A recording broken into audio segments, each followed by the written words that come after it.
লড়ছেই লড়বে। দেশের রমরমা ঠেকাতে অবিলম্বে জবাব তোমাদের দিতেই হবে, জবাব তোমাদের দিতেই হবে।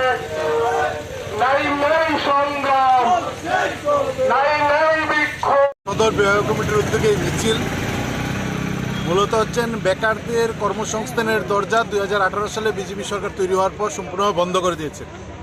আউটসোর্সিংয়ের মাধ্যমে আমাদের রাজ্যের যুবদের মেধা শ্রম কেড়ে নিচ্ছেন, চুষে নিচ্ছেন।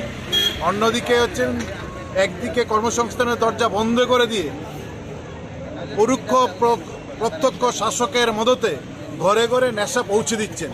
গোটা সমাজ রাজ্য ধ্বংস হয়ে যাচ্ছে, জিনিসপত্রের দাম মানুষের হাতের নাগালের বাইরে চলে যাচ্ছে। এরকম জরুরি গুরুত্বপূর্ণ বিষয় নিয়ে গোটা রাজ্যেই নানা সময় মিছিল সভা করছেন। আজকে সদর বিভাগীয় কমিটির উদ্যোগে এখান থেকে মিছিল শুরু হচ্ছেন, জিবি বাজারে গিয়ে শেষ হবে। আমরা দাবি জানাচ্ছি, শিক্ষকের সংকটে স্কুল চলছে না, নার্স ডাক্তারের সংকটে হাসপাতালগুলোর স্বাস্থ্য পরিষেবা ভেঙে পড়ছে, বিদ্যুৎ দপ্তরের নিয়োগ কোনো নিয়োগ নেই, বেহাল বিদ্যুৎ পরিষেবা, পুলিশে নিয়োগ নেই, রাজ্যের আইন শৃঙ্খলা সম্পূর্ণভাবে বেহাল। এই পরিস্থিতিতে নেশা গোটা রাজ্যে জাঁকিয়ে বসছে।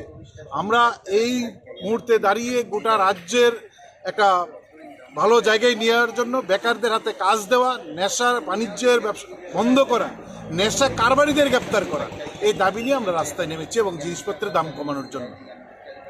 এই লড়াই চাই, এই লড়াই তো শেষ নয়, এই লড়াই তো শেষ নয়। ইনকলাব জিন্দাবাদ, ডিওয়াইএফআই দিচ্ছে ডাক, ডিওয়াইএফআই এর ডাকে আজকের এই মিছিলে দলের